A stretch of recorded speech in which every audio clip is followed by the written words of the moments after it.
Hello, folks. It's Friday night, and that means Weekender Time, your weekly dive into the world of tabletop gaming goodness. This week over on tabletop.com, we have a host of videos going out for Infinity Deathmatch Tag Raid.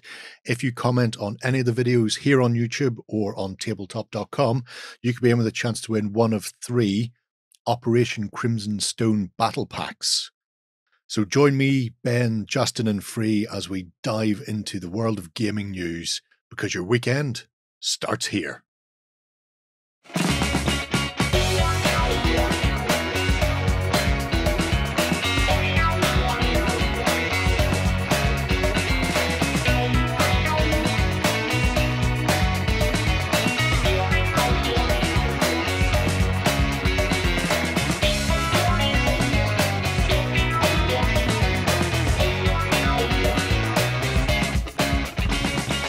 Hello, everybody. We are back after our little Halloween hiatus.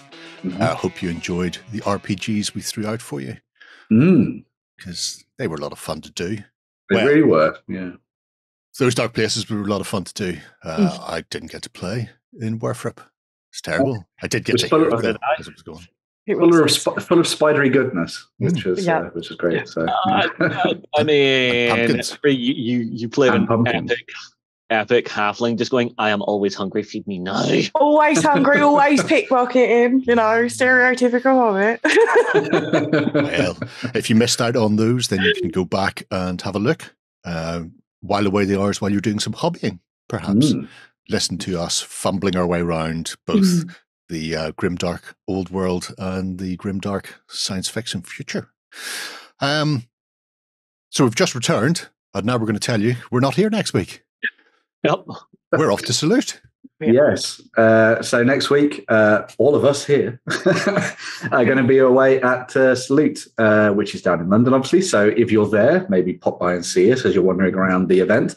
But yeah, we're going to be bringing you a live blog on the Saturday the 13th. So watch out for that.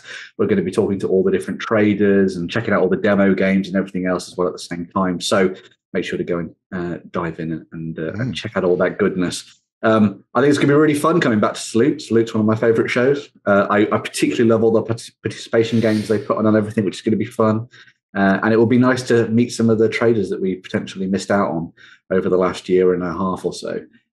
There are quite a lot of them going. There's something for everyone watching this. If there is like your cottage industry favourite that is going to be turning up to the show and you want us to stop off with them, drop it down below. Yeah, definitely. That'd be cool. Yeah, we'd love to catch up with people that maybe are sort of like on the sidelines and that kind of thing. Would be nice. Alas, Oathsworn aren't going to be there. Shame. They heard you were coming, and they're thinking it's getting a bit too stalkery there, Ben. That's true. They want just put a bit of distance between you and their burrow. Yeah, if you look at the South London Warlords website, traders that you think we should go and visit, that maybe people haven't heard about, great. Also, participation games. Yes. There were some stonking ones when we were last over. My favourite being the Lego Flash Gordon game. I think actually won best in the show. Yeah. So if you happen to be affiliated with a club and you know that your club is doing something exciting and different, unusual that we should stick a camera on and show the world, drop it in the comments below and I'll go scurrying off to find them. Otherwise, if left to my own devices, I'll just spend all my time around the Ancients and Napoleonics tables. So you have been warned. That's a good place to be. It is. I like it. Yeah. Okay, we have a child leash for Jerry just to strap on him and go, no, come on, Jerry, come on, big Jerry. It won't work. You'll just all get dragged along with me. I was going to say, you do know how tall Jerry is, don't you? Exactly. Get low. You've got the force of momentum pulling him down. It's like a dog. When you put a harness on it, you lift it up, it can't get power.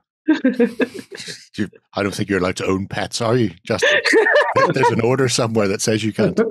However, moving on from that, apart from Salute next week, we also have the kickoff of our Global Gunslinger League for Wild West Exodus. 3rd edition, I believe. Exciting. Definitely new. And new 2-player starter set on the go with all of the erratas and stuff in the rulebook that comes in the box. And myself and Jerry are taking part. Yeah, so Jerry and Justin are going to lead us through with videos over 6 weeks, which is pretty awesome. We're also going to have build videos showing you how to build some of the miniatures. We've got painting videos showing off kind of schemes for both of the factions in Showdown at Retribution, so that you can use those as a template to carry on and paint the rest of your force, which is pretty awesome. We're obviously the big global Gunslinger League in of itself exists, which is going to be a way for you to sort of put together projects and stuff over on our project system. And you can win yourselves achievements and all sorts of bits and pieces, which is absolutely fantastic. And the whole sort of purpose of this is to try and get you stuck into Wild West Exodus from the very beginning. So if you are new to the game, this is going to be the perfect opportunity for you to dive in and give it a go. We have a sign-up page that you can see there that Jerry's showing off. You're going to get yourself a PDF when everything launches up, which will sort of lead you through everything and tell you everything you need to know. But yes, if you've got Showdown Retribution pre-ordered already, make sure to crack that out and follow along with us and paint up your forces. Let us know whether or not you're doing, Union or Enlightened, and sort of which one you like faction. More. Yeah. Clearly the Enlightened. Yeah. Well, or makes sense. Go off base and dive into one of the other factions if the look of them calls out to you. Yeah, true. So yeah, it's going to be 6 weeks of awesome Wild West Exodus goodness. Yeah. So make sure you follow along and get stuck in. If you're a veteran as well of it, it'll be fantastic to see you in painting up some odds and ends and showing stuff off as well. We love seeing what you're doing. We're going to be sort of working alongside collaborators and influencers as well, showing off what they're doing, their unboxings and painting videos and that kind of thing. We'd love to see battle reports. Oh my God, we want battle reports. More battle reports. Bring on the battle report. I'm easily amused. If you are getting involved and you do start a project, you also are in with a chance to win a big bundle to expand your force as well. So we have 2 bundles that we're giving away, I think in January. So after the Global Gunslinger League finishes off in December around Christmas time, we'll come back from the Christmas break, have a hook through all the projects, and 2 lucky people will get a big bundle of stuff thrust at them to expand their world. Can't say more than that, can we really? No, top secret.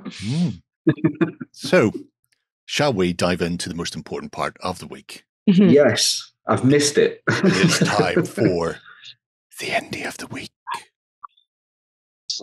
And this week, we're going all ironcladdy. And I don't mean Civil War ships. Oh, I mean ironclad miniatures. Oh, okay. Ooh, very nice. Which is a delightful place full of delightful things.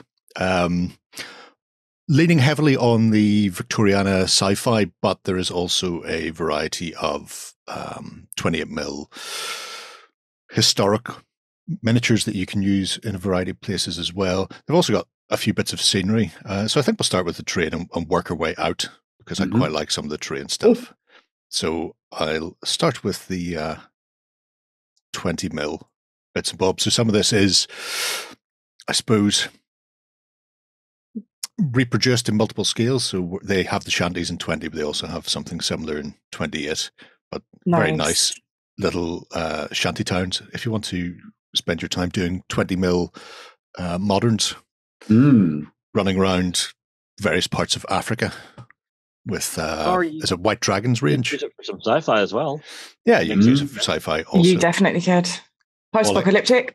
All I can say though is I'm pretty sure it's White Dragon do 20mm. They do 28 and 20mm, don't they? Yeah. So, which I just think my God, those would be amazing. Yeah. Or, you could go the whole hog and sculpt your own stuff for hard sci-fi and spend your time doing bad South African impressions for District 9. Very true. Just like that. As bad as that, if not worse. Yeah. Dead on. Yeah. But I do quite like the 20mm stuff. It is quite nice. Most of my 20mm, however, is ancient based. So unfortunately, an outdoor shitter is no use to me, which is a terrible, terrible shame. Maybe if it had been, an Adobe one from Carthage, that would be fine. But alas, this little... What's not meant to be? This little wooden one will not work for me. No. Will not work. But dumping away those, so I don't want to spend too much time on the terrain, because otherwise we won't get to play with anything else. Website. I will have a look at the French and Indian Wars 28mm stuff, because that is beautiful.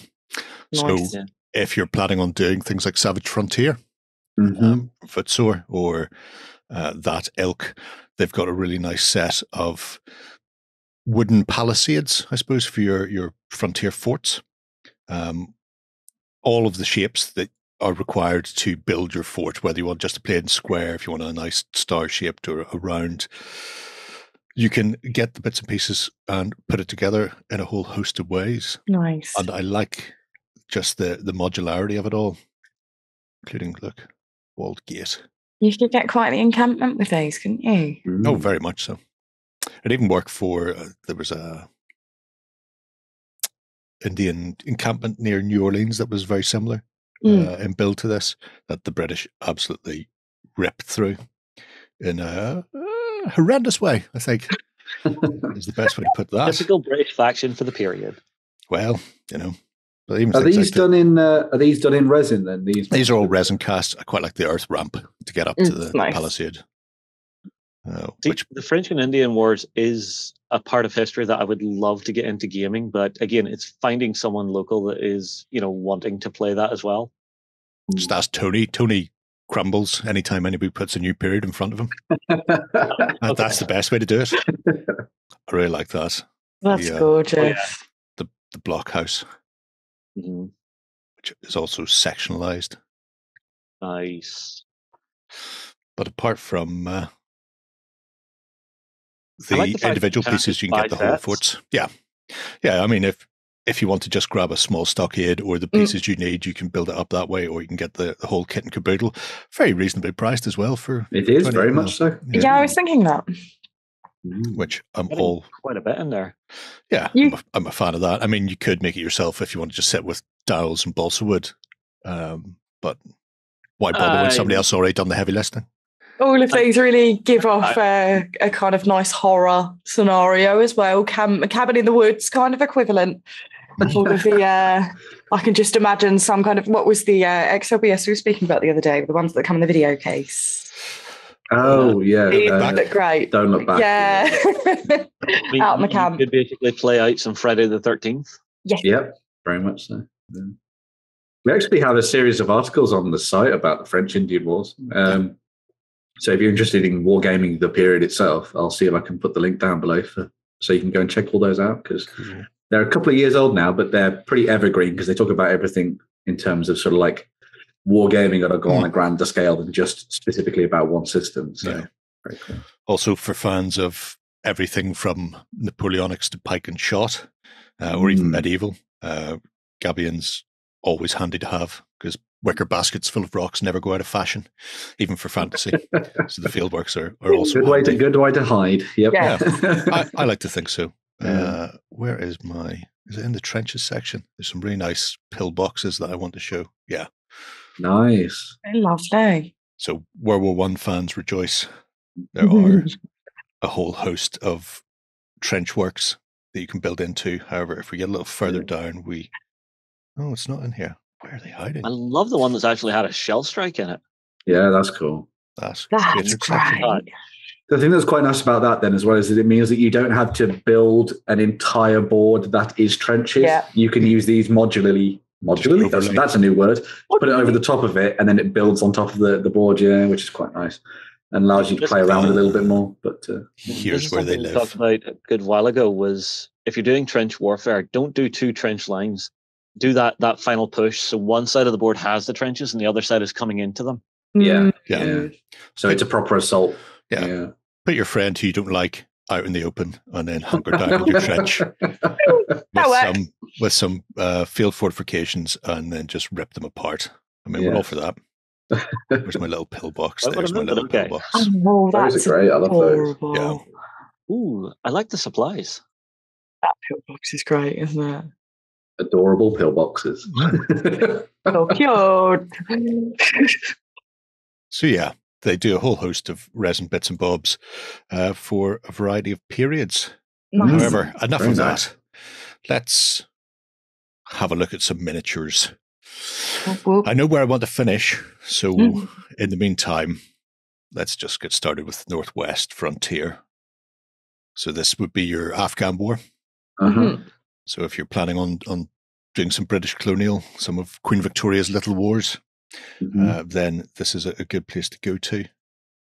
And you have a variety of military factions involved. So you have both the Pathans, the British, and Sikh and Indian troops as well for the Commonwealth. So all 28 mil. Not sure what system they're based for. I would love to ask them. Maybe we'll find out in the comments below. You just couldn't commit to either side. Decided to go their own way. These are really nice. Well detailed. Really nice. That's what, yeah. Lots of character built into the faces as well, which is always important, I think, with miniatures. So, yeah. Different I haven't poses, seen levels. Corporal Jones anywhere. I would imagine he'll be the one with the bayonet affixed because they don't like it up them. Well, they don't. We learned that. Yes, true. Yeah. There's a gun crew. I haven't seen the guns, so I don't know if they're hidden separately on the site or if you're just going to have to get your gun from elsewhere. But there are plenty of manufacturers that will produce individual guns and limbers, so you can just get them up there. Their camouflage is that good. Invisigun. Yeah. Nice cavalry. Very nice. So lovely stuff from the Afghan war. And another sort of, I suppose, smaller war, the Boxer Rebellion, which I think War Games Atlantic are... They're going to be doing their plastic kit, soon, yeah. Yeah. But the Boxer Rebellion, interesting, simply because of not just the Boxers themselves, but the amount of European powers who were all sticking their oar into China at the time. So even though the war was only a yearish long, you've got a lot of various European, and I suppose Russian as well, forces in there, desperately trying to make everybody in China as miserable as humanly possible. Who would have thought that just because people didn't want to be force-fed opium, that they would go to war over it? Huh? Strange. Good old empire, eh? Yep. Yeah. What you see is you must buy our opium because we want to sell it to you. But we like money. What's quite nice, I like that, because I assume that Ironclad's been around for quite a while then. Yes. Yeah. Because it's been quite interesting seeing, obviously, a lot of these periods appearing once more in the kind of zeitgeist from other companies. And then that opens the door for companies like Ironclad who've been around for a while to be like, hey, come back and check out this range. I mean, see what you think of it. So, exactly that. Because I expect when War Games Atlantic's plastic boxers land, being able to come in here and pick up chiefs and some of the more, I say, specialized or unique troops. Yeah. So like the rocket launcher teams, which we know won't be part of the plastic sprue. It's a good way of doing it. You can get your bulk and then you can add in metals to get your special or your characters in there as well to flesh out the range. Nice. That's cool. Yeah. Look at that. Fill in your gaps. I do like that. And there's the red lanterns. I love reading about the firework launchers and things that they had in China and stuff. And someone was saying that they never actually really hit anything. No. But they were there to scare the bejesus out of everybody who was, because if suddenly lots of explosions are going off, you're probably going to duck. There's a big red loud noise exploding thing flying at me. I am going to just go, yeah, how about no, I'm out. Well, it was exactly, I mean, the British used rockets in the Napoleonic Wars and had exactly the same effect. They hit very, very rarely. They went in every direction because nobody had thought of putting fins on rockets to stabilize them. So once you launched them, they just went wherever they wanted to, cartwheel around the place.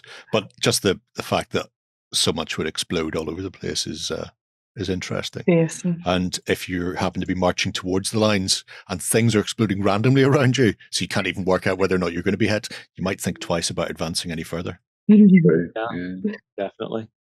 But enough of our boxers. Yeah.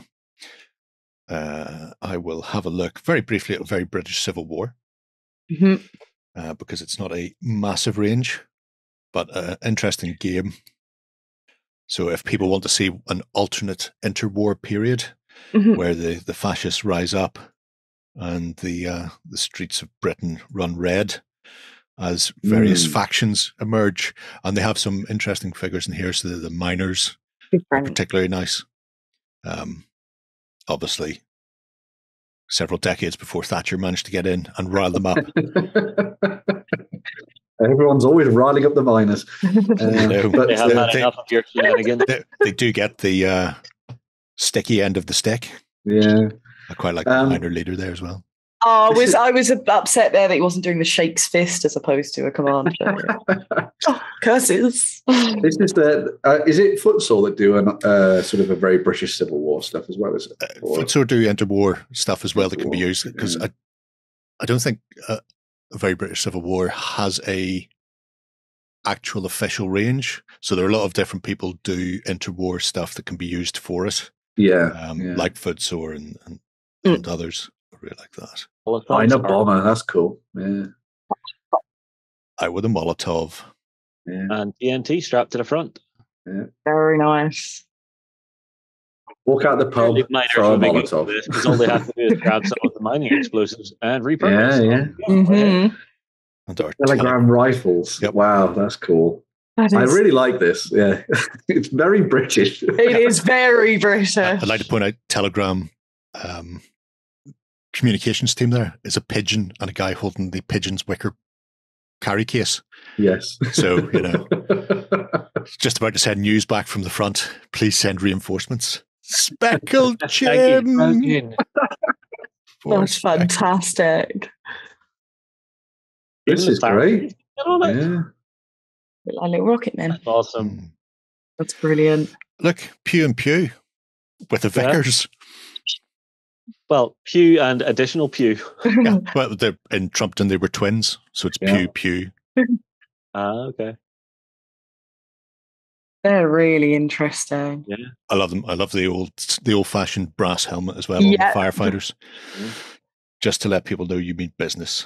I think what's quite nice about this kind of stuff as well is that it allows you to play something that's of the period of sort of World War I to World War II, but not be historical in the same sense. Exactly. Yeah, you can really explore it and go nuts. And I know sometimes people won't go near historical games, especially World War II, towards moderns, because they don't want to, I suppose, take sides with that. People whose grandparents may still be alive who fought in the war and that sort of thing. So there's always that connection that they don't want to replay a game of what they went through on the tabletop. But with this is just pure what if, pure speculation. Yeah, I think that's what's so good about. I think that's what's so good about things like the Cold War gone hot stuff as well that we see from Team Yankee, where it is definitively based within history, but takes a swing in a different direction. And I think you get the same thing here with this, which is really nice. Brilliant. And I think it could be really fun for like skirmishy stuff and bigger battle stuff as well, I think. So. Oh, look at them. Pacey Plodney.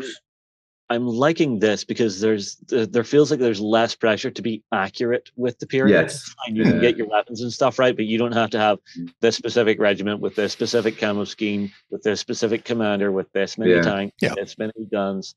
This gives you a little bit more freedom.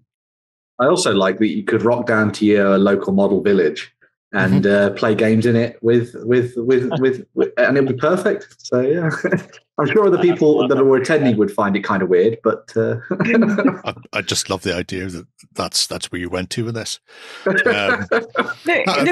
When you say that there aren't specific things, with a very British Civil War, you can go completely nuts with it. But they have done quite a lot of work on defining their alternate history, because when you do something like this in the same way, 40K, you do have the scope to do whatever you want, but at the same time, they've written a lot of backstory, and this happened, therefore this happened, and therefore this, and the cascade of history that would follow, which means you do have, if you want, specific regiments and specific factions sort of existing within it. But the Dark Continent is another pulp-esque. That's Tarzan. Really awesome. Yeah, I like that. That's great. Tarzan, the name god. Oh, that's brilliant. Yeah, you could use this with your. I love that. what's it called? Pulp. What's the name of the game? It's really annoying. I forgot the name of it.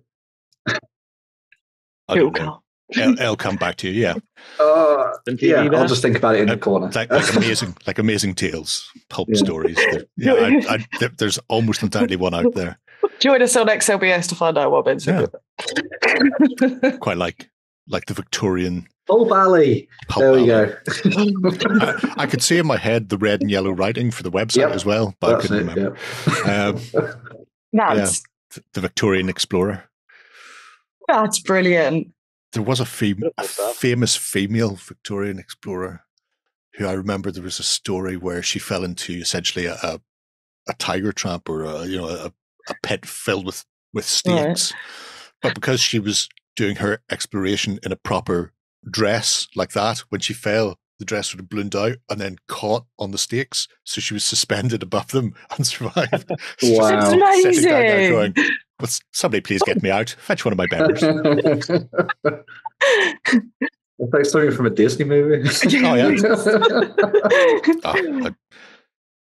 There's a heck of a set of mutton chops on that. Oh, wow. That's straight out of Jumanji. That is. I also like the fact he's called Henry Simerson, because that's the name of the git who has the South Essex in the Sharp books. He gets disgraced by Sharp.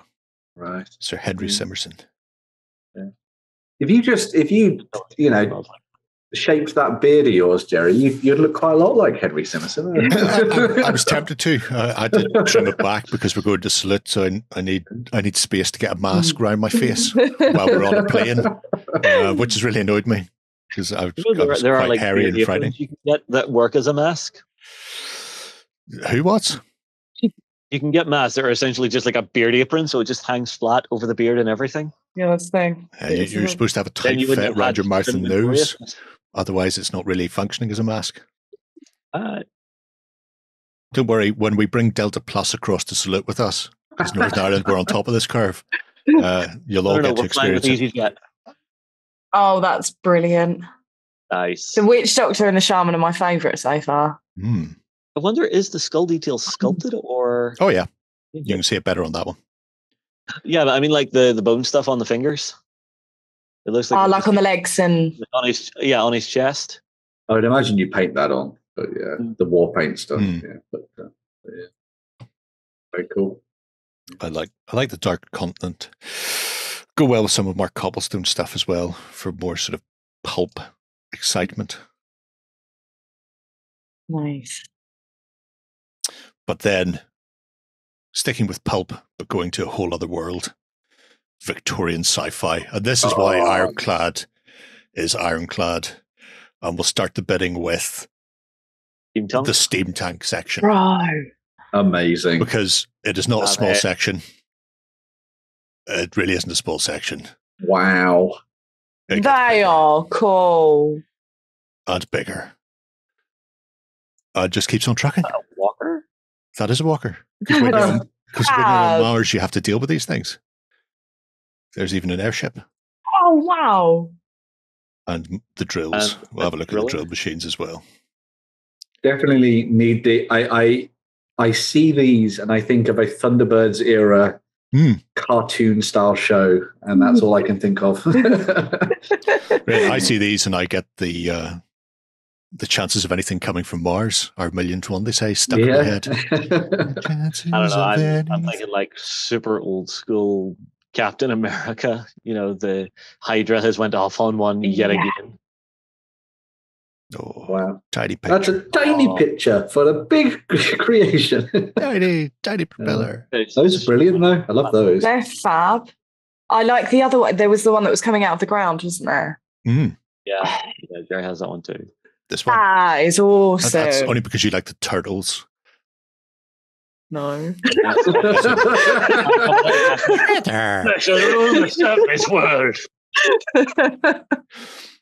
But anyway, not alone, because we also have things like the Nautica, the Cloud Ship, a Martian tripod, and because there was one on the other page that I really want to show off, the little single-man walker. A lot of these would be good for Wild West Exodus. In all fairness. Yeah, you can use them for some of that. If you want like an alternate Strider Cav. Oh, I love that War one. of the Worlds, isn't it? It's like old school War of the Worlds. See, I'm just imagining like one of the water tanks on top of a New York building that's just decided, I've had enough of this. I want to go and live my best life. See you later, guys. Very cool, Jerry. So, with what do their Martians look like then? Do they have a range of Martians? They have a range of Martians. Because I'm eager to see. They also have cephalopods, which is very small. So we'll see that. And then there's also the Sand War and the Cell Knights, who are two more alien races. What's in the horrors? The horrors. Oh, we'll get to the horrors in a moment. Creepy. Fear not. Anticipation. So, oh, wow. And the reason Ironclad came to my mind this week is because I've been looking at a lot of stuff for Silver Bayonet. And I've been complaining that trying to find things like vampires is quite tricky. Because you can find an awful lot of vampires, but you can't find many in realistic historical that aren't just like it's bat wings and bat armor everywhere, whereas maybe you want to have somebody who can just be stalking down a street. That reminds me of like an old bad like hero movie set in like the 1940s. Oh, last time I saw it was on VHS. That's your time to remember a name or something, Justin. Answers on a postcard. It was literally called The Shadow. The movie was called The Shadow. I'm just trying to remember what the hell happened in it because it was so long ago. Starring Alec Baldwin. Oh, wow. Yes. Which is, I'm trying to remember who made The Shadow, because The Shadow's a cartoon from the 20s. Wow. But that's why I came here looking for vampires, because there's Mina. Mina Harker. Yeah. And I mean, she worked perfectly in a Silver Bayonet. She would, yeah. I also quite like Sherlock Holmes and Dr. They're Watson, brilliant. because that's Jeremy Brett. Wow. They're brilliant. Just right there. I think I'm trying to remember the actual episode where he breaks out the pistol. These are 28 mil, Jay. These are 28, yeah. Brilliant. That's fantastic. Yeah. Are Martians? So Martians follow the, I suppose, more the Edgar Rice Burroughs style of Martians. Okay, where you have red Martians and black Martians, and so that they're more humanoid than monster aliens. Yeah. But there are still some things in there. So, for example, our Martian Cav. Oh, cool! With their unusual-looking creatures. Yeah. Camel hybrids. It's very apt, obviously, for the Victorian sort of period, and the little wars to have this, but sort of like done on a planetary scale rather than the other way. Yeah. Interesting time. Swear they didn't shave a camel. But at the same time, it also has that sort of Flash Gordon feel. Yes, from the original black and white Flash Gordon, where the Martians, Ming the Merciless and friends all looked like humans for some reason, but with outlandish costumes, whatever they had lying around the back. That's clearly not a Macedonian helmet on that man. No way.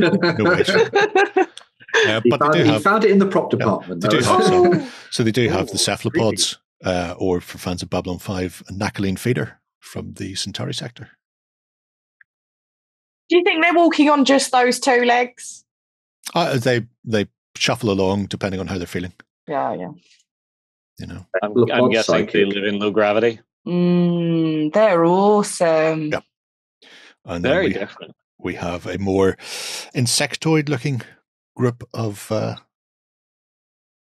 suppose, aliens with multi-arms. So again, more Edgar Rice Burroughs-esque. Yeah, very much so. Not as big as they are. That's the one from John Carter, yeah. Yeah.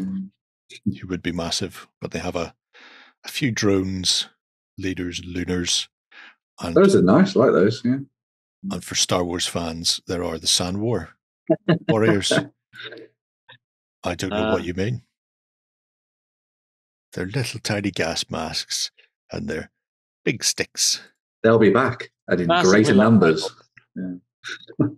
Yeah, I almost want to pick up something, hold it above my head and scream, but I'm not going to go. So that's I like those. Those are nice. Yeah. I suppose the very cool the Victorian. Before we flee this place, you wanted to see the horrors, and the Let's horrors. see what's in the horrors. The horrors are, as you would expect, horrors. So they're vampires. classic looking as well. Again, very good for Silver Bayonet. Yeah. Or What We Do in the Shadows, the tabletop game. The tabletop game, yeah. Just Breakout 7 TV. Also, you've got Wolfman Frank Morlocks. Morlocks. Nice. Zombies. Zombie hordes, yeah. Cool. Oh, they're brilliant. Nice. They're fab. And to round things off, because I have to, it's very important I show you these. Okay. The grubs. I just like to say... Actual grubs? Oh no, they're better than actual grubs. Oh my days.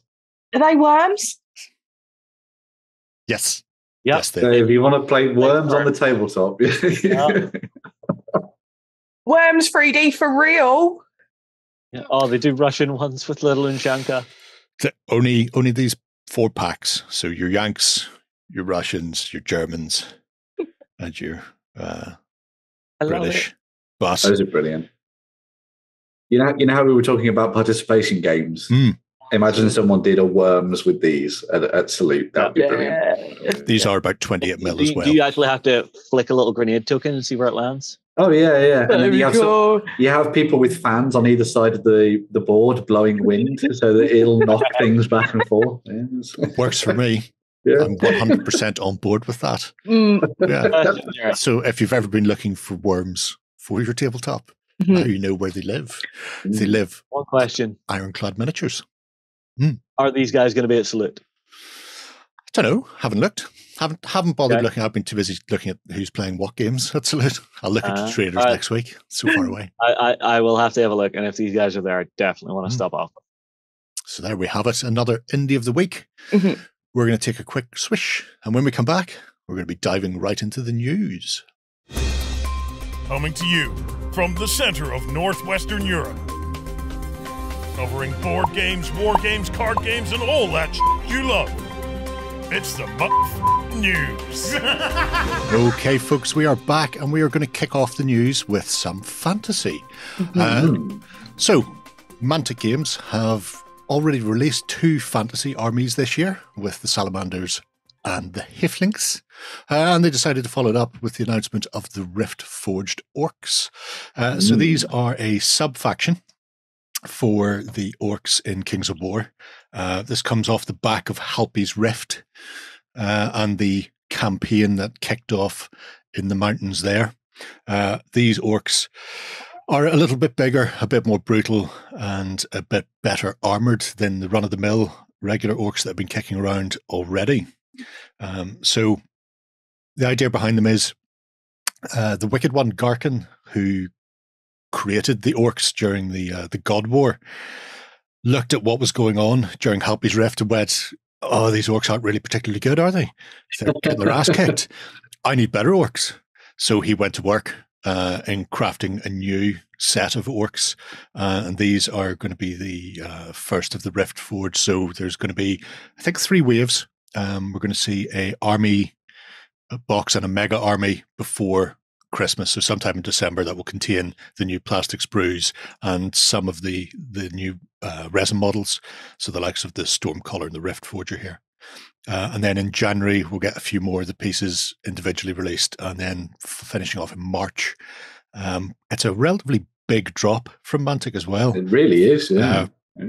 So even though it is a sub-faction of the Orcs and they can take some of the current Orc things like fight wagons, this is a big, brutally new faction, essentially. So you could run it totally as is without any of the older Orcs if you want. These are unfortunate fellas, the Thunderseers, who are Cyclopses who, bound to the Abyss, they get to live their torment twice. They they see how they're going to die because they can see the future, and so they live through their torment, and then they die and live through their torment again. Sucks to be them. Oh no, sad times. They do, however, rock 30 attacks in a horde, which is filth. I say, because my ogres only get 18. I hate them so much. That's a bucket of dice. That is, jeez. Like a little dice bucket. And because they are seers, after both armies have deployed, they can redeploy because they know where they should be. So a little bit of filth coming in there. But it should be fascinating to see how these play out. They are different take on the orcs. They're like an upgraded version, if you will. So a bit more brutal. And as always, Mantic have some interesting monsters tying in with them as well. I absolutely love the monster designs from Mantic over the last couple of years. I think they do monsters better than pretty much everything. Yeah. So, I mean, yeah. I don't know who he is yet because I haven't seen the full list. The list comes in the new Clash of Kings book, which is released on Monday.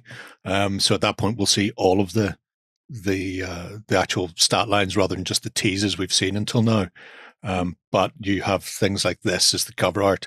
So we do know there are manticores, both winged and unwinged. Nice. Wingless. So wingless manticore mounts for cavalry. There's this big happy-go-lucky fella at the back, which is a Titan-sized base, so a 75 mil square. I don't know what it is, but I know I want one. It looks like someone's been playing with their chemistry set. Well, when you have the Smith god, or at least the dark side of the Smith god's soul, creating these things, then hence all the hammers. Yeah, you get a weird stuff going on there. And actually, after this story was published, but before we started filming, Mantic dropped one other little nugget coming in March, so it's a ways off yet. The Riftforged orcs are getting flying cavalry. Oh, wow! Because they needed Manticore flying cav. Maybe I find it hard to believe that the Hellstrike Manticores are required for the orcs. However, it does finally give the orcs flying options, which will make. I mean, they were a solid army on the whole already. The Riftforged giving them a sort of elite version to play with is interesting. Because prior to this, they haven't had a sub-faction, unlike the other armies in Panathor. So, yeah, interesting concept and interesting plans afoot. Yeah, I am all for people doing more interesting things with orcs, and I like that Mantic have basically gone, you know what, we can sort of upgrade and tweak the orcs. Yep. In Kings of War and Panathor to do something fun with them. Yeah. I love the armor designs. I think it's really cool, sort of like archaic, a little bit mystical. I like they've got all the hammers in there as well, which, as we were saying, sort of speaks back to the iconic god, the Smith god, as well. So it'll be fascinating to see how people take them and what they come up with list wise, because the current orc list is solid but monotonous. When you've got just a lot of orcs pushing forward in hordes generally, and then some fight wagons and some boar riding sort of cavalry options, which these guys can still take. But when you add in the fact that they're now going to have flying cav, they're now going to have a variety of monsters and things like the Thunder Seers. Yeah, interesting times ahead. My halflings will have to double down if I'm going to deal with these. Yeah, I was going to say forest trolls. Yeah, but yeah. Already thinking of tactics then, Jerry. Already. Oh, yeah. Already thinking of purchases as well. That's neither here nor there. But moving away from the world of Panathor and into the frosty north.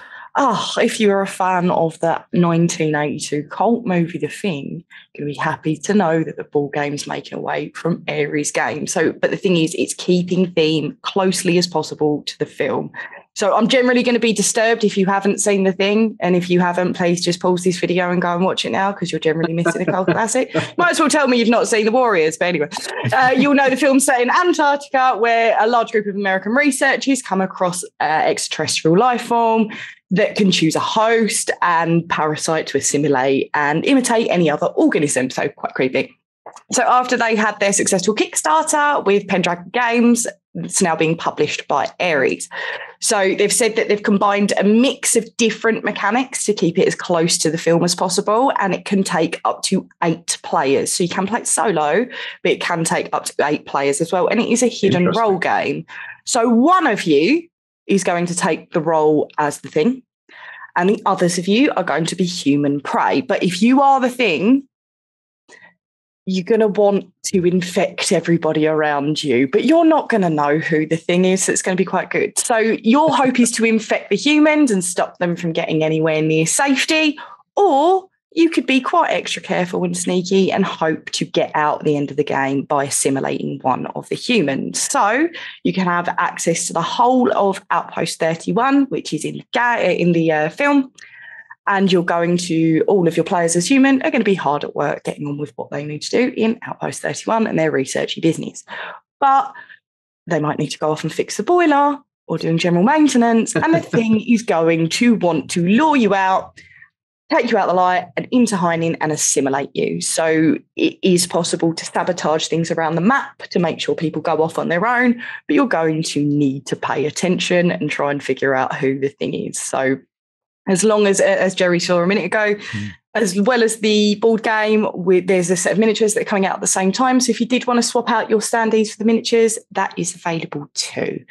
So when I think about this, I played a lot of Among Us not long ago, and I really do see Among Us as a reskin. So I can imagine you'd be asking if I played a bit sus or if anything's going down, but it's adding this. I'm hanging around vents. You're looking a little sus there. Yeah, I know, looking a bit sus, but it's interesting to add the thing onto a board, still have that same theme of exactly what happens in the thing.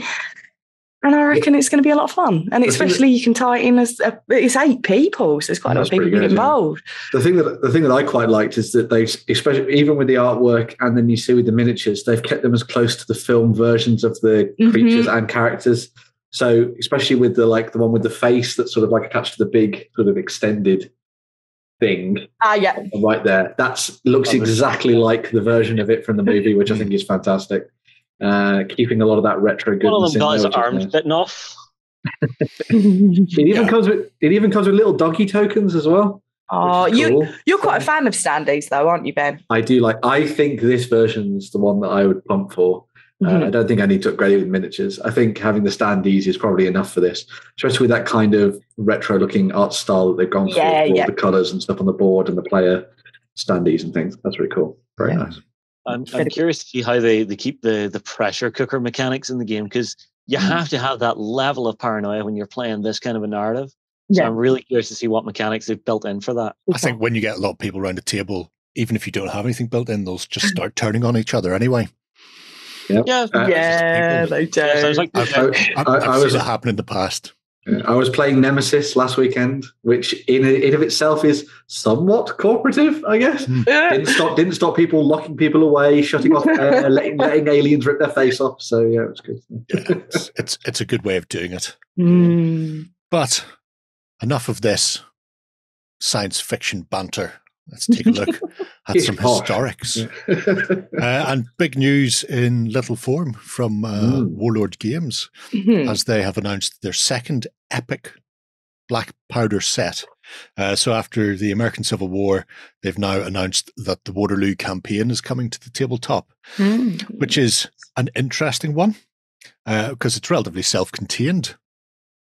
So with the Waterloo campaign, they are dropping down to their X mil, I'm going to say, because depending on who you talk to, it's either 13.5 or 12 or 15 or big 10s or, really, really small 28s. It's up to you. Epic battle scale, as they call it. Epic battle scale. Yeah. But they have a wealth of stuff coming for it. So the initial starts will be British and French. And that is what you actually get in the starter set for the British, just to let you know. So it's 10 line infantry units.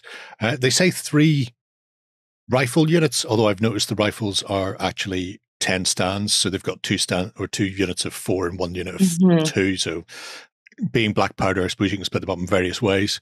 You have your artillery batteries. Then there's also dragoons, Scots Greys, Hussars, as far as the cavalry go for the British, along with a variety of brigade commanders as well, and also sheets of flags, which is a neat way of doing things, it has to be said. And likewise, the French are also getting the same sort of going over. an equally absurd amount of miniatures in one box. Yes. Yeah, because you can buy the full starter army, or you can buy both factions together, or you can buy complete armies. So it goes from about 90 quid for a starter army up to, I think, like 145 for give me all of the toys right now, please. I really, really want them. Give them to me now. Look at that, even French line Voltigers. That's not going to help you, lads. Don't go towards the farmhouse. But yeah, a whole host, all in plastic, with the exception of the bonus generals you can get if you pre-order. So like before with the ACW, they are 10-man strips. So 4 stands to unit. Using the Blackpowder rules, I still say you should knock those inches back to centimeters if you actually want to play on a gaming table that's smaller than about the size of 2 houses. That's just me. They're also repackaging, or not repackaging, but the sprues then will be bundled into these infantry, light cav and heavy cav brigade boxes, so you'll be able to pick up extensions and expansions to your force, which is going to be neato. Especially, look, there's ours with Shakos, my favourite. Ours with Busby hats, less so. What's wrong with a Busby hat, Jerry? It's just too annoying to paint. I just like the Shako look. All of my huzzahs have Shakos. People need to knuckle down. A veritable cornucopia of figures, as you can see here. Yeah. If I open everything, we'll be here forever and a day. The real question will come down to what way they expand this, I suppose. People who already have 15 mil Napoleonics probably not going to be going for this. I've heard the scaling thing over and over again. We heard it through the ACW. But if you've never played Napoleonics and you're thinking about getting into it for the first time, very much so, yeah. This is probably the way to go, because I sat down with my calculator earlier and ran through some 10 mil companies to get an idea of cost. And these weigh in about half the price of 10 mil. Wow. Yeah. Wow, that's impressive. Even then, the metals, and I know the metals for the ACW put people off. They were going, they're very expensive. But again, those metals are about the same price as 10 mil companies. So it's not that they're very expensive, it's that they're very expensive comparative to plastics, which are almost half the price. So I think for beginners, the Waterloo box set's a good way to go because it's relatively self-contained. It's what they expand into, what they add into here. Because you can see there, French and British are very well catered for. The British were about a quarter of the Allied army at Waterloo.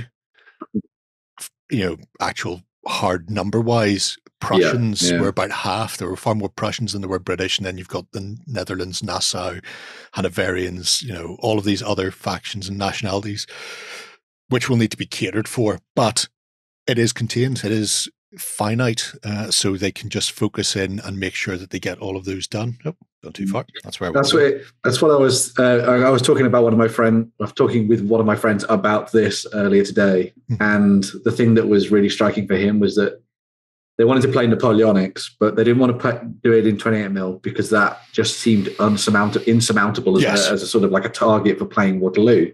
Whereas playing at this scale allows for the grandeur, but then sort of tails back the painting side of things for a little bit, so you can get more games in, which I think is what a lot of people want. And like, as we were sort of like chatting back and forth about it, and I was like, I'd like to do it in like a skirmishy way and all that kind of thing. He was like, but Napoleonics, when you really think about it, is ranks and ranks and ranks of infantry, smoke everywhere, loads of cannons, lots of horses, all that kind of thing.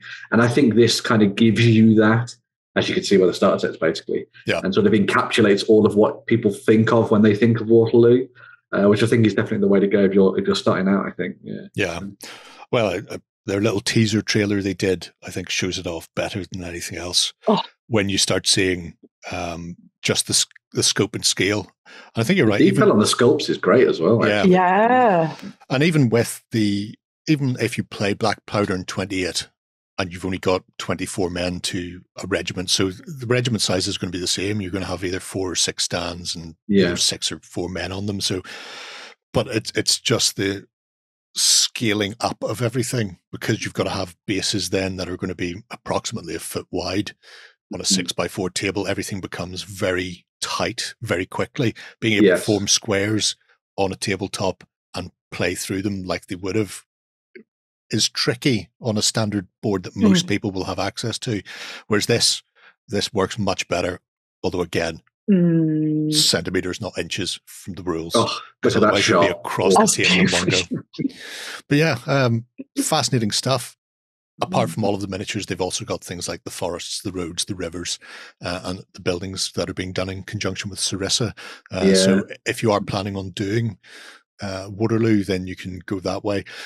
It'd be interesting if they expand it backwards after they've got everything they need out for Waterloo. They could go through the rest of the 100-day campaign and go that way. But yeah, fascinating stuff in the very, very small from Warlord Games. Very much so. The thing this does, though, that we haven't touched on is, let's say you are interested in doing Napoleonics and you've never looked near it before.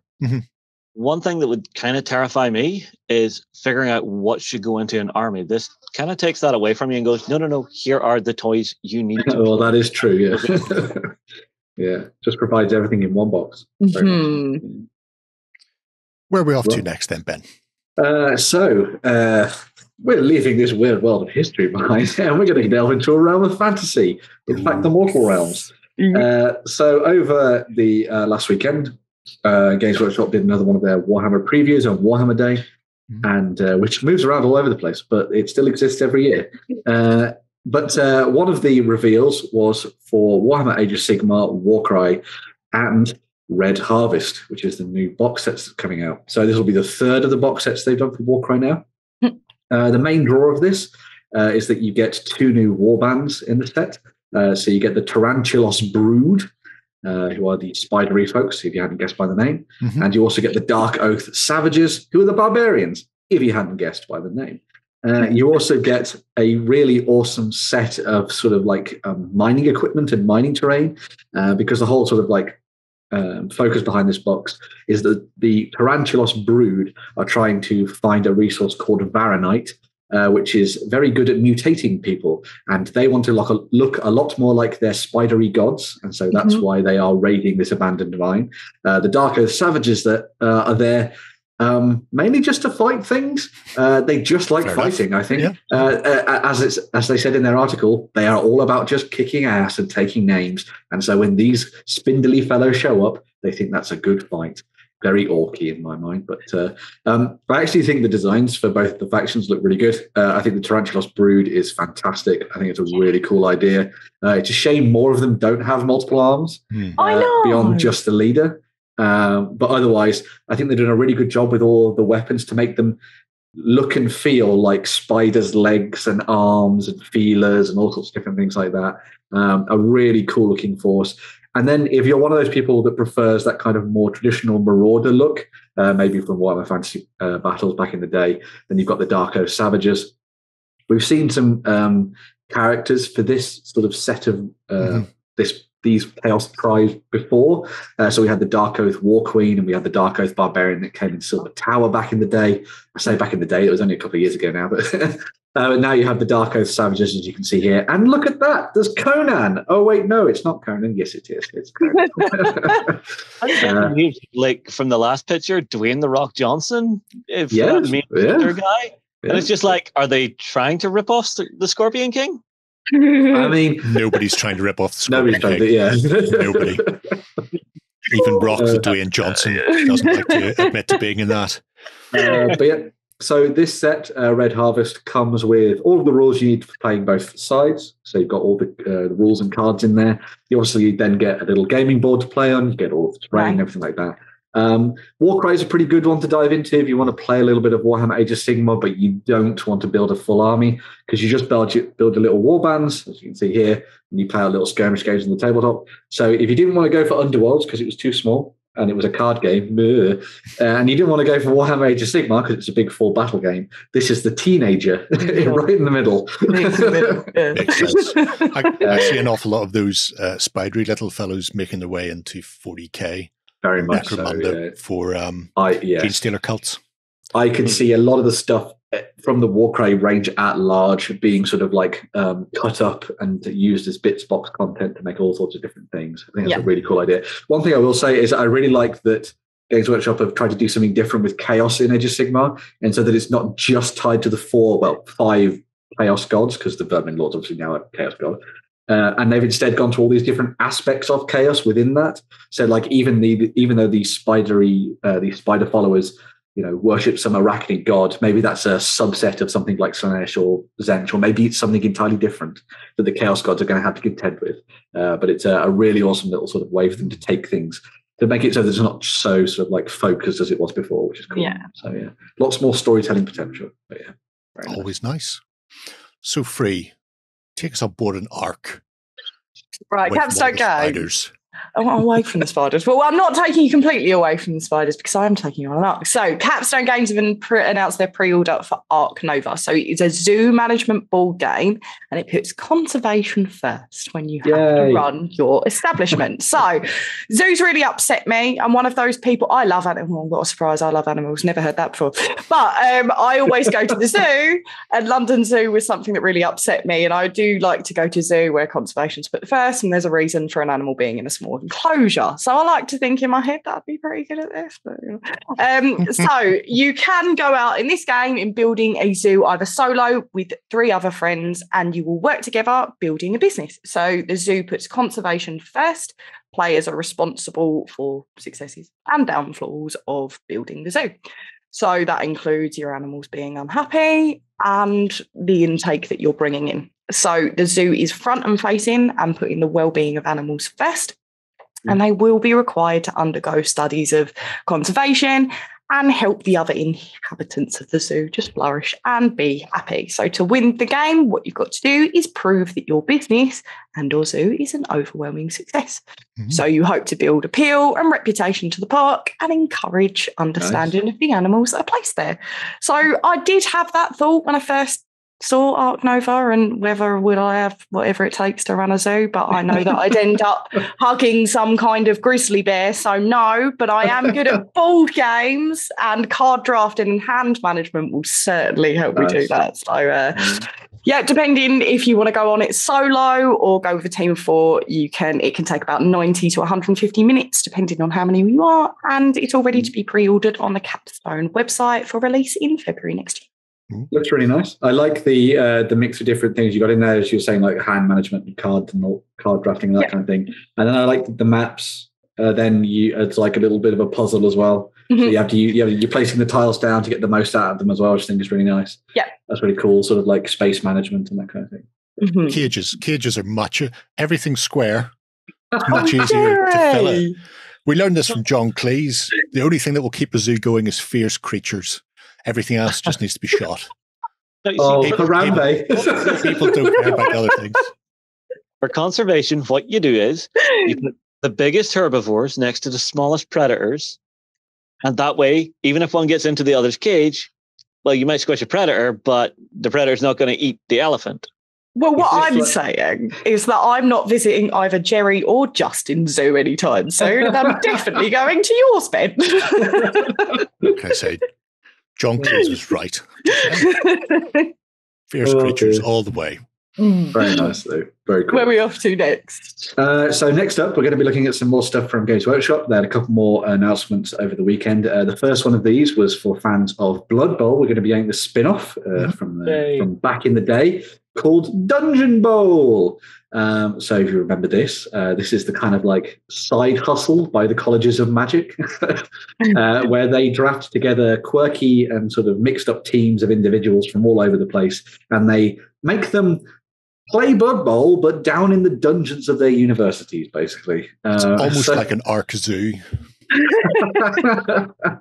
It's Arc Zoo, but fraternities. Yeah. Exactly. Yeah. So what you'll do in this is you'll take up a team based on one of the colleges of magic. So for example, in this set, they come with the colleges of Fire and Shadow, and you will play a game of Blood Bowl, but it's set down in the depths of a dungeon. So it works exactly the same as a game of Blood Bowl. You have to score in the end zone. However, you have to find the ball first, which is somewhere hidden in the chest, and then you have to brave all of the traps and everything else that the wizards have thrown in there at the same time. And also there's all those lovely portals that you can throw balls through and other players and everything like that as well. So it's a little bit of a dungeon crawler, but it's also Blood Bowl at the same time, which I think is a really fun idea. And it's nice to see it back on the tabletop after many, many years in retirement, I guess you'd say, or at least convalescence. But yeah, the new set comes with its own little rulebook for playing Dungeon Bowl. You get the 2 teams based on the College of Fire and Shadow, as I was saying before. You get all the dice, the measures, the tiles, all the 3D components as well to make it 2.5D, as Warren would say. If you want to play Blood Bowl itself, then this is a pretty good way to get into that as well, because the rules are pretty much the same. So you could play this and then immediately move over and play Blood Bowl if you wanted to at a later date. Can you use the miniatures from Blood Bowl in Dungeon Bowl? Yeah, so they're all compatible. So the miniatures that you see there have just been taken from different teams in Blood Bowl proper, and just as a mixed and matched. So in this one, you've obviously got dwarves and ogres working together in the College of Shadow. You have the Dark Elves and Skaven, which makes sense, of course. They're all sneaky.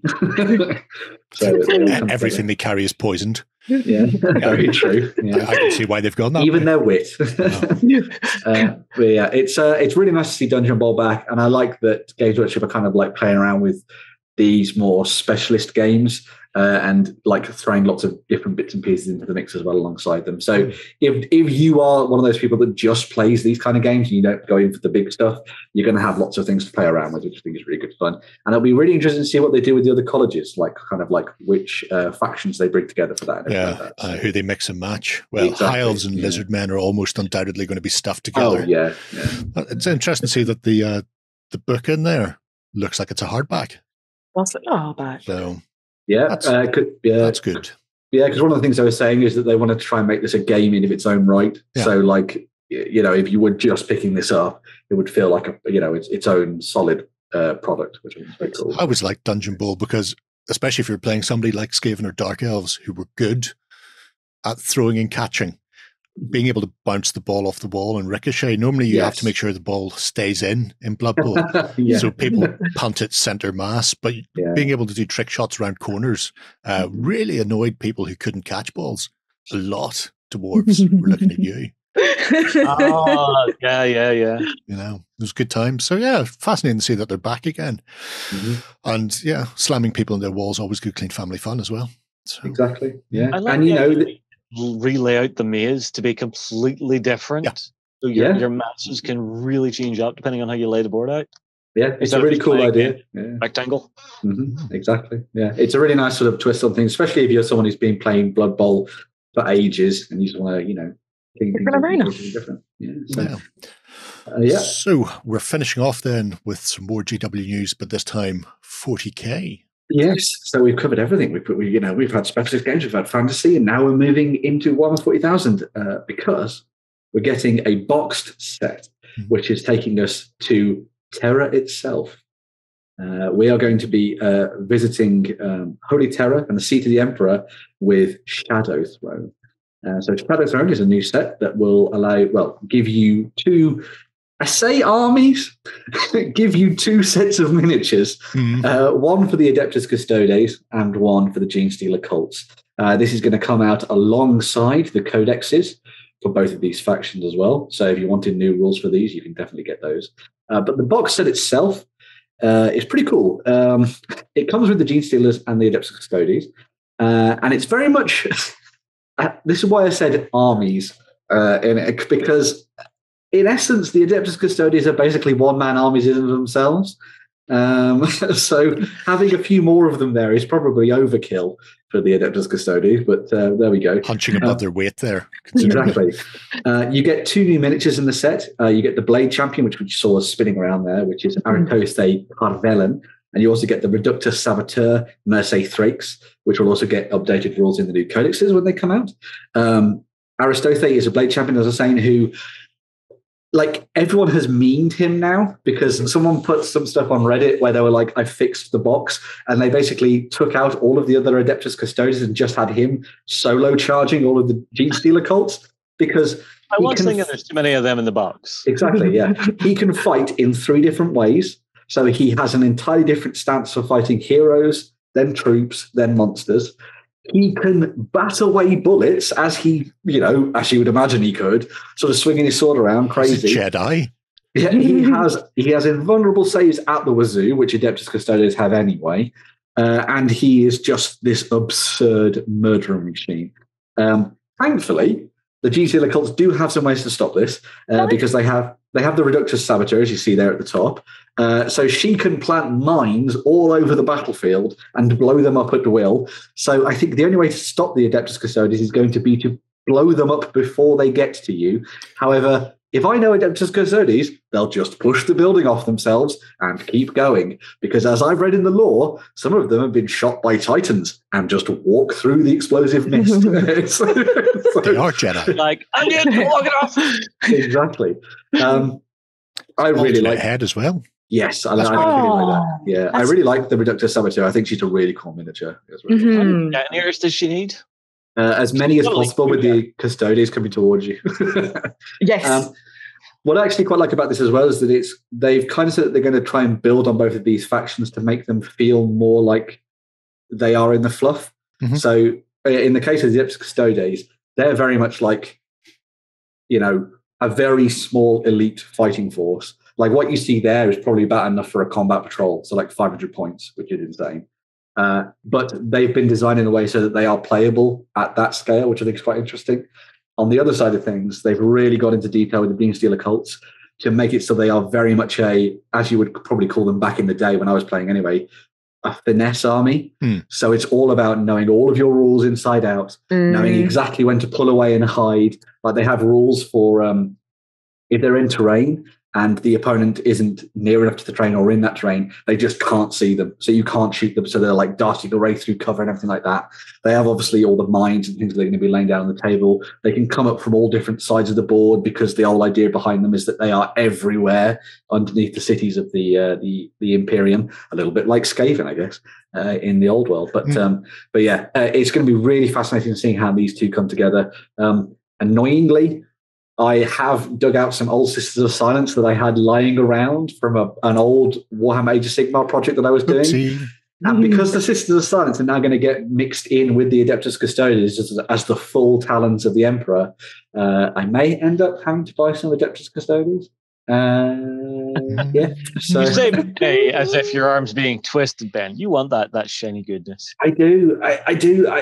Mainly because I could paint up like an entire army and it will be like 6 models. It makes you feel better, doesn't it? Yeah. It makes you feel better, yeah. It's very easy, especially when it comes to transporting your army. Exactly. All you need to do is wear cargo shorts and just put them all in every pocket. Yeah, bam, done. But yeah, so that box should be coming out in the next couple of weeks. Actually, I think they said they're going to try and get it out before Christmas.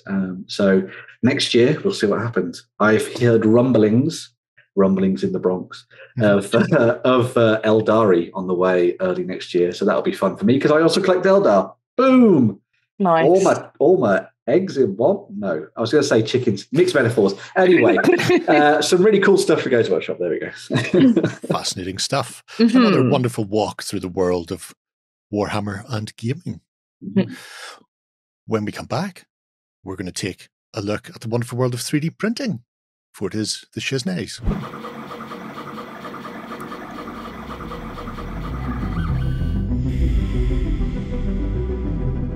Okay then. So we are back and we're going to be taking a look at some 3D printing. Who have you dug out for us, Benjamino? Well, we're back for another month of awesomeness from our Patreon folks. And so we wanted to focus in on Raging Heroes this time around, who have put together the Arcadian Elves. So if you're looking for some sci-fi space elf goodness, they have got you covered. This is a brand new selection of miniatures with heroes, troops, vehicles, and terrain for you to fill the gaps, perhaps, in your grimdark army of the far future. And instead throw some of these into the mix and have some fun with them. As someone who has, as I said earlier, been collecting Eldar and Craft Worlds recently, it's fun to see these popping up that could be used as nice alternatives within your force. One of the things they've done really nicely is they've gone and looked at the, let's just say, lords and ladies of the Space Elves and put together some fantastic looking character miniatures that I think a lot of people will absolutely hoover up and print off at home. I think some of these are absolutely stunning. And if anybody knows Raging Heroes and their work they do in resin, they have some amazing sculptors that do some really nice dynamic stuff.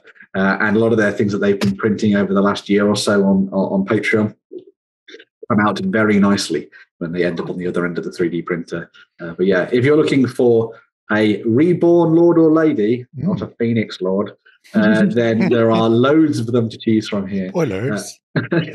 Oh no!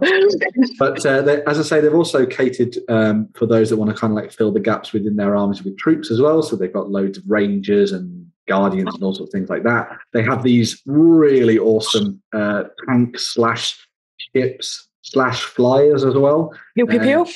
So if you wanted to go pew pew pew, they have definitely got you sorted on the pew pew pew front. Just quickly counting the pews. Pew pew pew pew pew pew pew pew. Nice.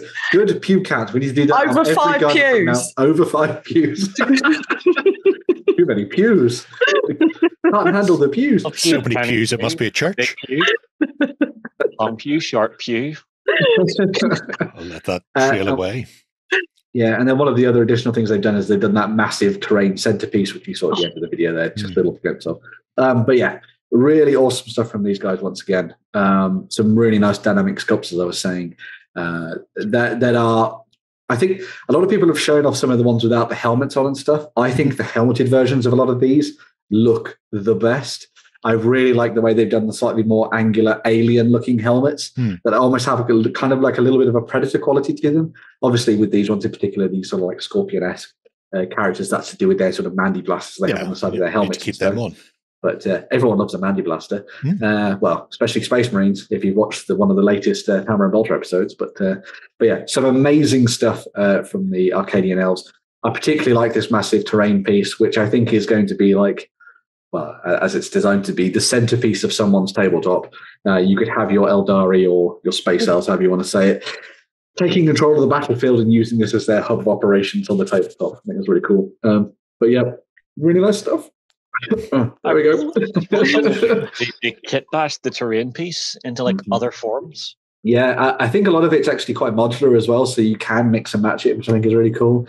So you can have fun with that. It's also broken down into the 2 tiers, as they normally do. So you have the hero tier, which just allows you to pick up basically all the core stuff. So you get all of the heroes, which is one of the most important bits. Yeah. And you get the different, you get a few of the different sculpts for the troops. But then beyond that, if you go to the Overlord tier, you get loads of different variants of the troops. You also get the modular terrain, as you can see there, which would be good for making a proper kind of like space elf tabletop, especially complete with webways and all sorts of different things. Yeah, I love those gun turrets. Oh, yeah, you can craft a world. Very well done. You see what you did there? But yeah, really cool stuff for Raging Heroes once more. Yeah. I think some of the pictures, as beautiful as they are, some of them do look like Power Ranger villains. They do fit in that universe. They're the Green Ranger's friends. Yes, and there you go. There's the Green Goblin's little mobile. See, it's there. You got everything. You got Green Goblin ticking a box as well as the Power Rangers. That right there, those are probably one of the reasons people with a 3D printer and an Eldar army will be on this like a car bonnet. By God, the old Eldar jet bikes are looking jaded in comparison to pretty much everything else in the world ever. I quite like the 4 wings as well.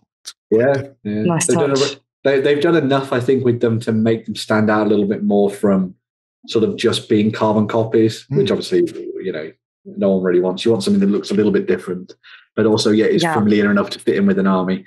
I know a lot of people like self-force with a bit of flavor. Yeah, exactly. I know a lot of people look at these and they on previous releases from Raging Heroes, and then they put them over into one-page rules. So I know a lot of people who do that. So they did that with the slightly like the heroic fantasy Templar paladins that they did a couple of months ago. Those have been used by a lot of people playing one-page rules. I'm sure these will see use as the space elves within that as well. So yeah, some good stuff indeed. Those people that play all manner of different sci-fi games, not just Warhammer 40,000. Sweet to the beat. So Arcadian Elves, you can grab them from their Patreon. But again, if you get it direct from Heroes Infinite, there is a unique sculpt for that as well. Yes, yeah. They've also a lot of their stuff then ports over after a couple of months anyway, over onto their web store too. So if you're eager to pick these up in resin rather than printing them off yourself, you may see the Arcadian Elves popping up in the near future over on their web store. They did that for a lot of their Halloween stuff, which I think was really neat. Yeah, and some of their elves and Sisters of Battle and all sorts of things like that too. So keep an eye out. But what I would do is I would buy the files and then get a buddy to print them for you. So have to make friends with people.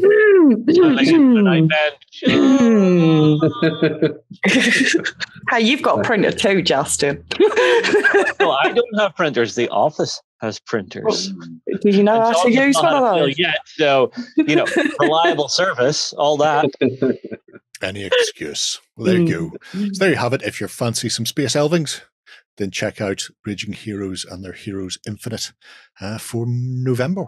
Did you win one of our prizes? Find out on our prize claim center over at OnTableTop.com. Here we list all our previous prizes and those who have won. If you see your username, fill out the form to claim your prize. All prizes must be claimed within 30 days. Moving on. To wrap up things on the show, we're going to be taking a look at 2 Kickstarters. And Kickstarter the first is exploring the universe of Infinity. This time round, we're going to get deep dirty in a hole with some miners for their Infinity Deathmatch. Some anime manga miners, so they're cute while they do it though, right? That's okay. Some of them are cute. No diggy cool. Time will tell exactly how cute they are. But this is a arena deathmatch game for Infinity. What they have at present, although they are unlocking things as we go, are 4 factions tied to Infinity factions, so mining corporations that would be not adverse to working alongside some of the people like the Nomads or Pano, that sort of thing.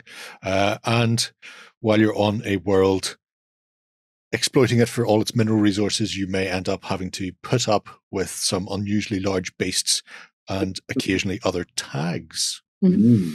So, interesting little thing. It's based off the Infinity system, but on top of it, you've got this deathmatch game where it doesn't matter how many times you get killed up. You keep coming back for more, like a glutton for punishment, and it means you can get stuck in and not have to worry about losing your tag or losing your miner and being out of the game. All it does is set you back slightly, because throughout the game you're constantly picking up loot from other players who you've just fragged or stuff out of loot boxes scattered around the arena, which means you can very quickly catch up again by picking up something brutal like an armor-ignoring drill weapon or thermal cutter or a rifle to allow you to start smacking people upside the head from distance. The initial set, I think, is going to have a double-sided board.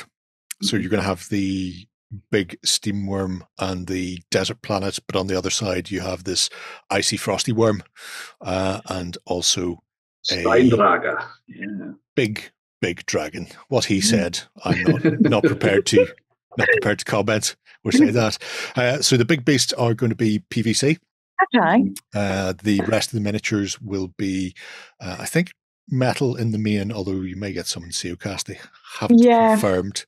But it gives you options because all of them, bar the big beasties, will be also playable in your games of Infinity.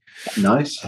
Also, the things like the turrets, the antennae charges and containers, they have tokens in the game. You can get the upgrade scenery. When you get the upgrade scenery, it turns it into 3D scenery. So while you can shoot across a token in game, if there is a actual token piece, a 3D element, then it becomes a bit of blocking terrain, so you allow you to cower in the corner. So it changes up how the game plays slightly, which is an unusual touch that you don't often see.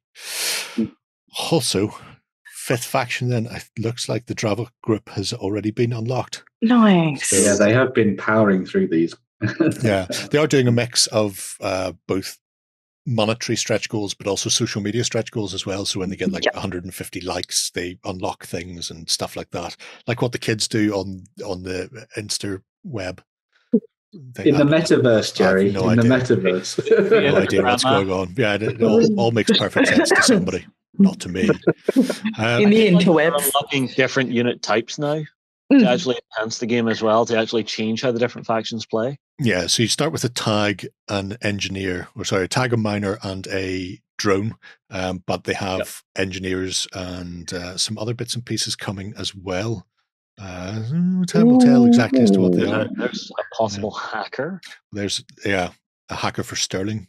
Nice. Sterling Forge. Best Forge. What can I say? That's me. But yeah, interesting stuff from Corvus Belli once again. Has a decent game system behind it that people who play Infinity are already familiar with, so you're not having to relearn a whole new system. But I like the Deathmatch format. It's obviously something that players of Infinity have been messing around with themselves for some time. We made one years ago. Yeah. And we're not alone. Several other Infinity players have built their own that have been sort of tried out and plotted out by the players across the globe. So it's nice to see Corvus Belli actually chucking their own rule system out there, and I quite like how they've done it. I like the fact that you can frag people, steal half their stuff, and run off and hide in a corner. So, it's got a lot going for it. Yeah, but interesting little Kickstarter. Yeah, going from that golf ball headed one, going from strength to strength. Its little bot version, the little drone, also looks like a little miniature version. Brilliant. That's awesome. See if I can find it because it's lurking in here somewhere. Go on, Dan. No, go on free. I was going to say, I love the high sci-fi theme of Infinity and everything that Corvus Belli does. It's so different from anything else that's out there at the moment. It's just so unique. You see little bits here and there that uncover, which you wouldn't see anywhere else. There it is. Oh. It's almost Wally-esque. Every one of the drones is named after one of the designer's dogs. Wow. Oh my. So the little square-headed one is Poppy, if I remember correctly. And then Wally-looking fella is Laika. Laika, yeah. That's awesome. Which is just there to amuse themselves more than anything else. But yeah. But it seems like that make games fun. Yeah. I really like the idea that they went, because obviously it could have been very easy for them to just do normal tags, but I like that they went with the kind of more industrial looking versions of them, because it kind of builds on the world of Infinity at the same time as it also being something familiar, which I think is quite cool. And then having the mega beasts in there as well is just phenomenal. I think a lot of people are probably going to be like, ooh, but can I just have the mega beasts, please? I think the answer to that is no. No, you can't. Unfortunately. Yeah. Nope. But there's some really, really nice bits and pieces in there that I think a lot of people are going to be eager to pick up to play, not only just tag raid with, but obviously take it beyond that potentially in the future as well. It'd be really cool. So I'll be fascinated to see what rules they give them when they push them into Infinity. Will they just use them as objectives? Because obviously they've done some really nice figures in the past to use for specific scenarios and objectives. Or will they actually bake them in as units to play in game? Yeah. I mean, they've already got most of the rules there. Tag raid is like Defiance in that it's Kickstarter exclusive one, isn't it? I think for the actual game itself. So if you are eager to pick this stuff up, then you'll probably want to get in on the Kickstarter. Definitely do that. So for Tag Raid, there are 12 days left, and it's already funded. Ooh.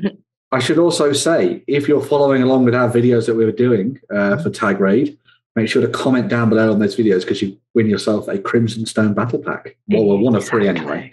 There's chances to win one by commenting on OnTableTop, on YouTube, and if you're a Cult of Games subscriber, then you can also get yourself another channel.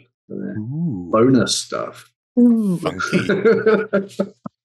So who's our next Kickstarter then, Ben?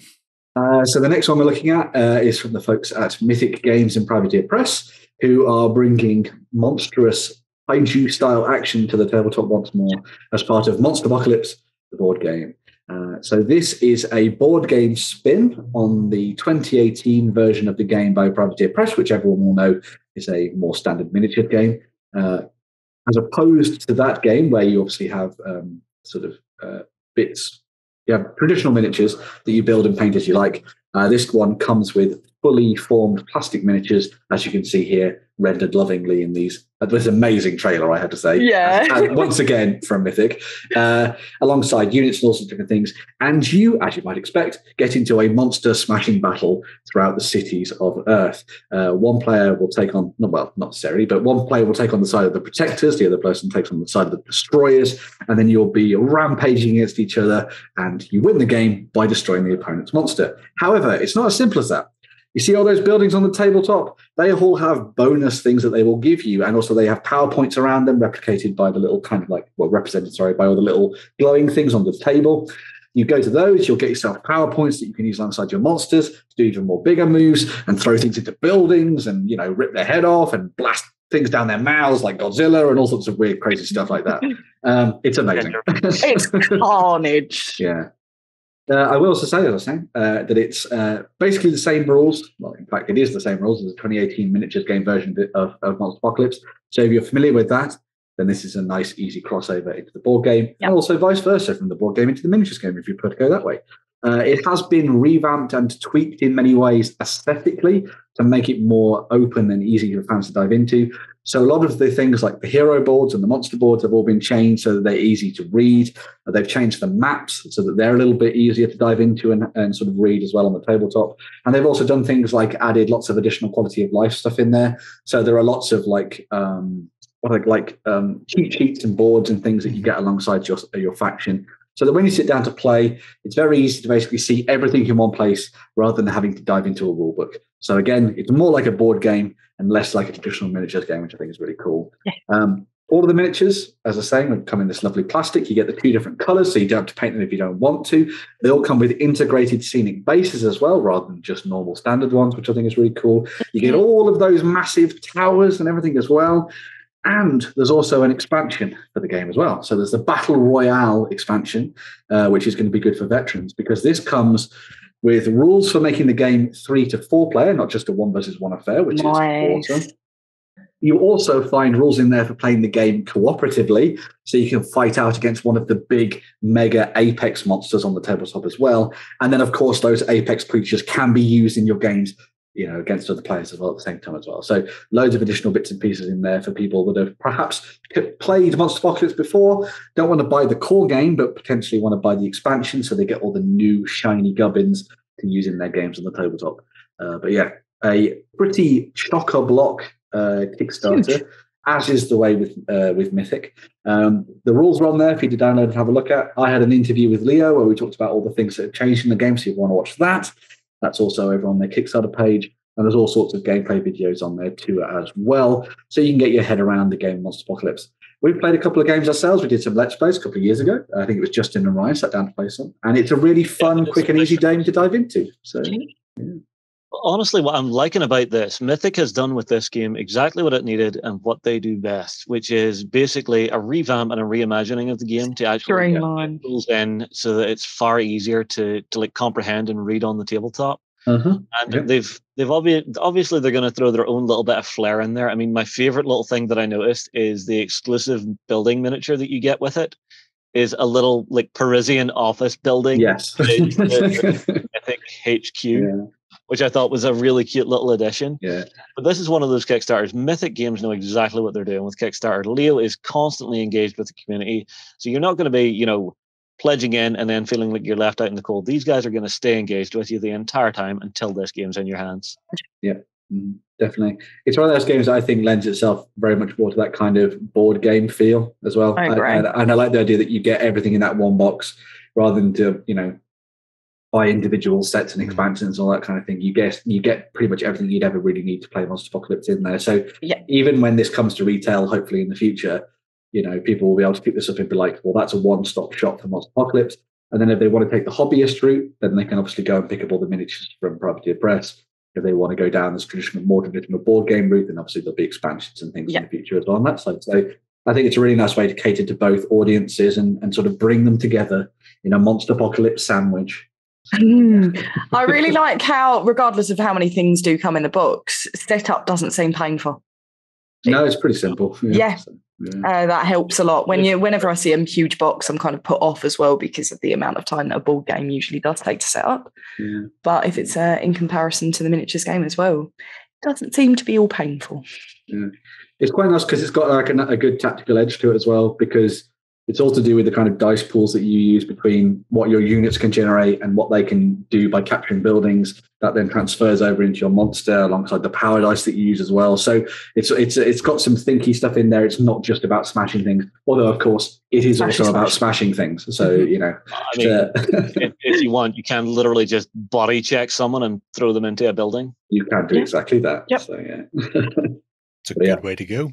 Mm-hmm. And I like the fact that it's all compatible with the existing ranges that are out there. So, That's sick. If you are keen on getting in on it, you can pick up a bulk of your stuff right off the bat very cheaply, because the buildings are generally in resin from Privateer Press. So I imagine those plastic ones would be substantially cheaper. And if there's stuff that's already out there, that you maybe a different faction from Privateer, you can grab that and your friends can join in with you by getting this later on. Fantastic stuff. Once again, there are 14 days left for Monsterpocalypse, and also shockingly funded. There's a surprise. Who would have thought it? Who'd have thunk it? That wraps us up for another week's dive into the world of gaming. We will be back on Sunday for our Cult of Games. So if you're not already in the Cult of Games and you want to see what we get up to on the XLBS show, then come over to OnTableTop.com, sign up for a 30-day free trial and have a nosy around. See what's going on.